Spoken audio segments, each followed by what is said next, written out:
Sejam todos bem-vindos ao canal Terra Plana Evidências. Se você ainda não for inscrito, inscreva-se e seja muito bem-vindo também. Então, pessoal, neste vídeo eu vou trazer para vocês um relato de um militar que esteve trabalhando na grande borda do mundo, na Antártida, especificamente na Estação Científica Americana McMurdo, uma das duas que o governo americano mantém na grande borda da Terra. A outra é a Molson Scott. Vamos lá. Eu quero que vocês guardem essa imagem aqui, pessoal. Tá bom? Essa matéria ela foi divulgada por Alexander Solinger, um americano que também mantém a sua página no Facebook. Eu quero que vocês guardem também 2 versículos bíblicos. Nós, terraplanistas, não temos nada contra a Bíblia, muito pelo contrário. Quem tem algo contra a Bíblia, na verdade, são os nossos opositores. Esses pseudocientistas que pesquisam aquilo que eles nunca viram. Então, em Êxodo 24:10 diz assim: eles viram o Deus de Israel. Debaixo de seus pés havia como um pavimento de safira, tão pura como o próprio céu. Safira é uma pedra azul, pessoal. Em Ezequiel 1, versículo 26, também diz assim: acima da abóboda, a cobertura curva. Sobre as suas cabeças havia algo semelhante a um grande trono feito de safira, e bem no alto, sobre o trono, estava sentado alguém que parecia um homem. Abóboda celeste, domo celestial e firmamento é a mesma coisa.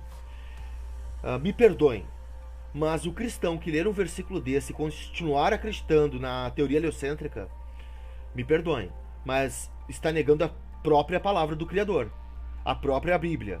Mais claro que isso, impossível. Acima da abóboda, a cobertura curva, né? Guardem esse versículo também. Então, vamos ao texto. Eu não vou usar o texto do Facebook, porque o tradutor do Facebook, né, é muito ruim, o texto está em inglês, né? Eu vou usar o Google Tradutor, não é lá também essas coisas. Então, pessoal, eu também peço perdão para vocês aqui se eu errar alguma palavra aqui na hora da leitura, porque eu não estou usando um editor, eu estou usando um gravador de tela. Quando nós usamos um editor, tu tem como editar, né, o teu erro. Tá bom, pessoal? Então, obrigado pela compreensão. E o texto diz assim: perdão. Tanto dinheiro com impostos vai para a Antártida, onde todas as nações têm sua estação de pesquisas lá, a analisar o gelo há mais de 60 anos sem resultado, benefícios ou qualquer informação ao público, um boato ou um rumor, aquilo que as pessoas conversam entre elas, é o gelo do céu, encontrado apenas na Antártida. É por isso que eles têm tantas pesquisas por lá. É relatado que é mais frio do que o gelo normal, tem uma cor azul, pois o céu não derrete, apenas evapora. Eu quero que vocês guardem essa informação. Pois o céu não derrete, apenas evapora. Vocês vão entender no decorrer do texto. Não sei se é verdade ou não, mas se for, uau! Grande história de qualquer maneira. Aqui está uma postagem de um usuário do FB chamado Jeff Posey. FB significa Facebook, tá, pessoal? Aqui já vem o relato do militar, pessoal. Todos os links vão estar disponíveis na descrição. Vamos lá. Eu estava no exército de 1997 até o ano 2000 e fui enviado para a estação McMurdo, na Antártida. Eu era mecânico de helicóptero e chefe de tripulação, e eles tinham visitas voluntárias abertas para os caras irem lá trabalharem nos helicópteros de lá. Quando eles pediram voluntários, muitos de nós se candidataram, mas apenas eu e um outro cara fomos aceitos. O processo de inscrição tinha vários questionários que precisávamos preencher e tivemos que acertar um monte de coisas na entrevista, o correto. Tratava-se principalmente de um monte de perguntas sobre quais eram nossos interesses e crenças. E eu fico me perguntando por que uma estação científica está interessada na crença do cara, na fé do cara. Sabe por quê, pessoal? porque eles selecionam apenas ateus para irem até a Antártida. Porque um cristão que tem a boa interpretação bíblica, no momento que ele chega na Antártida, ele entende tudo na hora. Ele entende que ele não está vivendo em uma bola. Fui enviado à estação de pesquisas de McMurdo em agosto de 1998. Quando não estávamos ocupados descongelando a aeronave e trabalhando nelas, tivemos tempo para sair com os cientistas na estação de pesquisa. A unidade militar anexada a McMurdo era pequena e não tínhamos instalações próprias. Não tínhamos um PX ou um centro de mídia. Não havia uma capela ou uma chapelaria, seria o correto aqui. O que ele está dizendo aqui, pessoal? Que eles não tinham uma capela para orar, tá? Eles também não tinham uma chapelaria.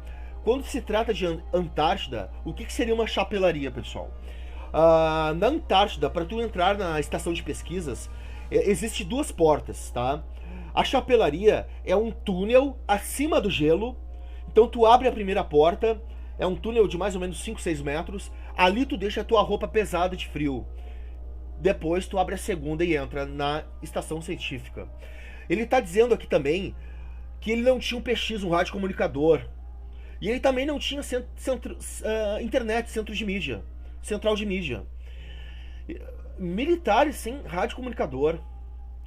E ele também está dizendo aqui, pessoal, que... Por que ele citou aqui que no anexo dos militares a McMurdo, eles não tinham essa entrada? Por quê, pessoal?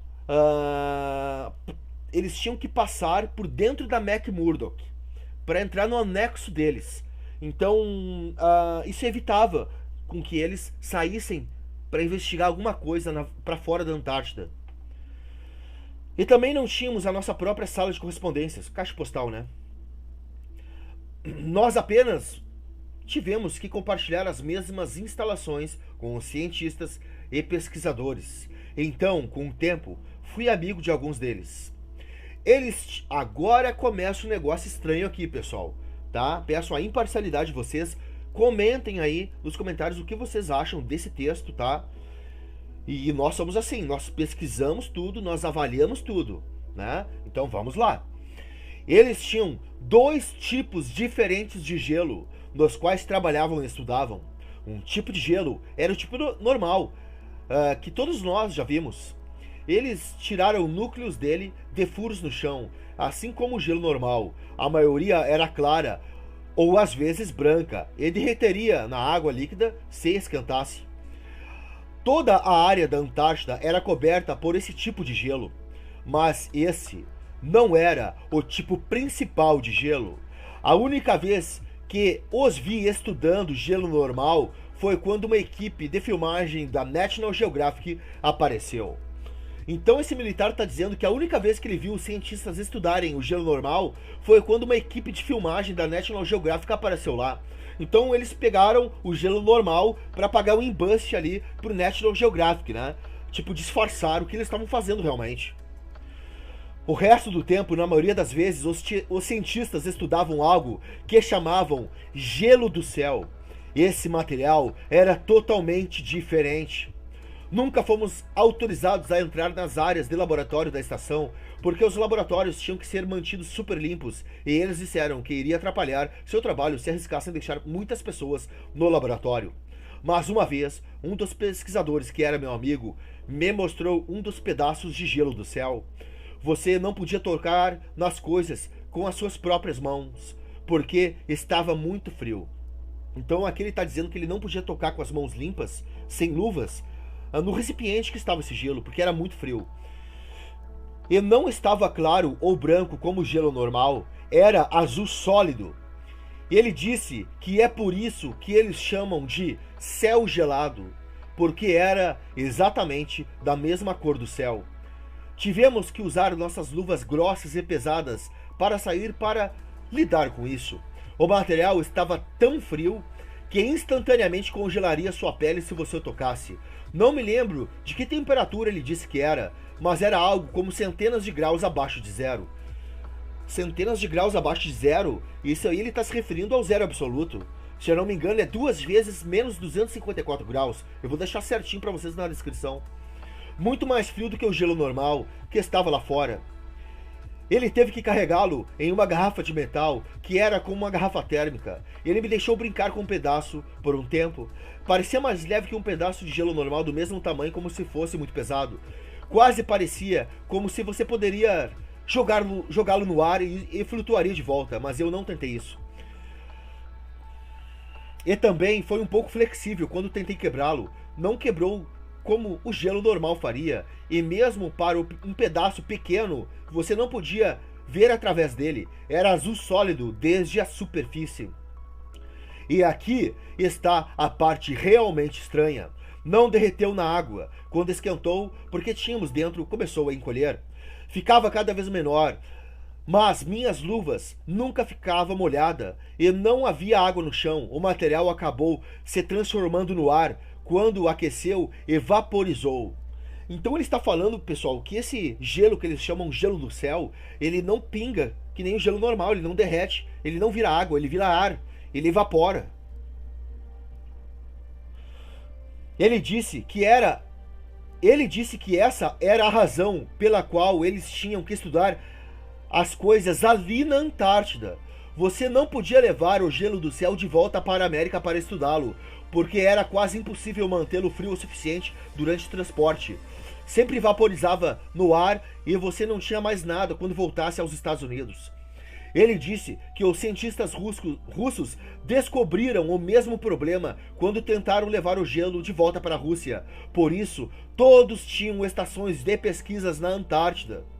Depois de talvez 15 minutos manuseando o pedaço de gelo do céu, ele desapareceu quase completamente. Só um pouquinho foi deixado e minha luva estava seca o tempo todo. Eu nunca tinha visto nada assim antes ou depois. E isso é incomum, porque eu sempre tive interesse em coisas científicas. Acho que foi por isso que fui selecionado para ir à Antártida, porque grande parte da entrevista era sobre ciência e o que eu acreditava sobre as coisas. Então, eu realmente pensei que era legal ver algo que eu nunca tinha visto antes.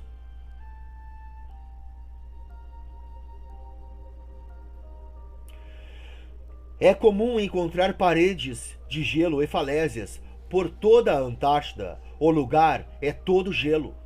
Mas é tudo gelo branco ou claro? Então perguntei ao meu amigo de onde eles tiram o gelo do céu, e ele disse que vem do muro. Não me lembro exatamente como ele descreveu, mas aparentemente há uma enorme parede de gelo do céu na Antártida. Ele disse que ficava a centenas de quilômetros para o interior da costa. Eu nunca consegui ver isso sozinho, porque estava estacionado apenas em McMurdo. Não consegui sair em expedições. Ele disse que era a maior estrutura natural do mundo. Ele disse que na década de 1960, o exército dos Estados Unidos tinha um plano para perfurar um túnel contra a parede, mas eles não tinham uma máquina capaz de suportar temperaturas super baixas. Então, eles tiveram um projeto inteiro de testes na Groenlândia, onde desenvolveram túneis de gelo e inventaram novas máquinas de perfuração que podiam operar em temperaturas super baixas, como se eles fizessem tudo isso na Groenlândia para apenas praticar. Não sou especialista nisso, mas foi exatamente o que ele me disse. Depois que desenvolveram a máquina de perfuração, trouxeram para a parede na Antártida. Ele disse que a máquina perfurou um túnel, não me lembro exatamente, como 8 ou 10 quilômetros na parede, mas que eles nunca romperam o outro lado da parede e que ainda não sabem a espessura da parede até hoje. E provavelmente não estou me lembrando dessa parte corretamente, mas acho que ele disse que a princípio o piso do túnel era de rocha sólida, mas depois de 1 milha ou 2, o piso era de gelo do céu. Como se houvesse gelo do céu depois de um certo ponto ou algo assim. E aparentemente a parede se reconstrói. Se reconstitui, galera. Lentamente depois que você a corta. Porque depois de mais ou menos 1 ano, o túnel havia diminuído por si só. Eles tiveram que deixar a máquina dentro da parede, porque o túnel encolheu tanto e ficou impossível para recuperá-la. E depois de algumas décadas, o túnel se foi completamente, como aquela parte da parede era sólida novamente. Então, pessoal, essa tal parede, ela se reconstitui. Eles tentam perfurar, eles tiveram que deixar a máquina lá dentro porque ele vai se fechando novamente. Eu acho que alguns de vocês já entenderam o que se trata. Ele disse que agora os cientistas estão tentando usar uma tecnologia para descobrir a espessura da parede. Ele disse algo sobre colocar sensores de terremoto em toda a parede e de que, de alguma forma, você poderia medir um sinal de um terremoto para ver a espessura da parede. Mas ele meio que me perdeu nessa parte. Ele meio que se perdeu na explicação. Eu realmente nunca pensei nisso depois que saí. Era uma coisa realmente estranha, mas eu não achava que isso era grande coisa na época. Mas então, há algumas semanas, vi um mapa do muro na Antártida. Exceto que o mapa era todo plano e parecia louco e mostrava uma parede subindo por toda a Terra. Desde então, tenho tentado aprender mais sobre o gelo do céu que vi e o muro sobre o qual ouvi falar, mas não consigo encontrar nada. Então agora eu estou realmente me perguntando se poderia haver uma conexão aqui. E foi assim que encontrei esse grupo. Então espero que talvez parte da minha experiência ajude alguém a descobrir algo. Meus pensamentos. Acho que o céu gelado e o céu azul de Richard Picard talvez sejam a mesma coisa. Desculpe, Auguste Picard, ele subiu a 17 km de altura e ele descreveu que viu um disco terrestre e não um globo, e nas bordas uma grande parede que se erguia para cima. Auguste Picard. Pessoal, eu vou deixar para vocês divulgarem esse material, tá? Quem quiser divulgar o meu vídeo, muito obrigado. Quem quiser divulgar o texto vai estar perdão, disponível para vocês na descrição. Eu não posso afirmar que esse texto é real ou não, pessoal, mas pela naturalidade que o cara escreveu esse texto, me parece ser algo real, pessoal.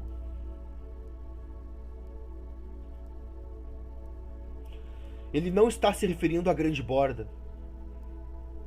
Eu acho que vocês entenderam, né? Ao domo, pessoal. Muito obrigado, pessoal. Toda honra e glória ao nosso Criador. Espero que tenham gostado, né? Analisem, pessoal, baixem este vídeo, baixem o que estará na descrição. E novamente, toda honra e glória ao nosso Criador. Muito obrigado e até o próximo vídeo.